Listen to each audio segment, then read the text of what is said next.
kami sampaikan terkait kasus tersebut antara lain pengungkapan dilakukan pada tanggal 24 April 2025 diawali adanya laporan dari masyarakat bahwa terjadi penipuan dengan pengaman Polda Metro Sasangging.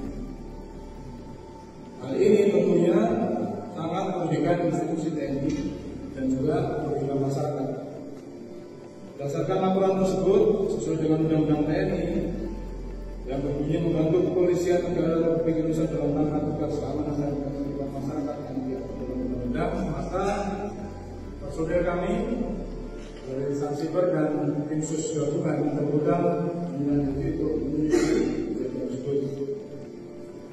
Setelah dilakukan tracking, akhirnya diketahui posisi lokasi terduga sindikat berada di Kabupaten Sidrap. Kemudian berdasarkan informasi jaring di lapangan dan juga penyelidikan dari tim sus gabungan kabupaten tersebut berhasil mengamankan 40 orang pelaku dengan umur berkisar 15 sampai 45 tahun yang terlibat dengan berbagai tugas di bidang masing-masing dalam upaya untuk memenuhi target. Modus yang digunakan antara lain yang pertama, penyamaran sebagai anggota TNI dengan menggunakan identitas dan atribut palsu guna meyakinkan korban.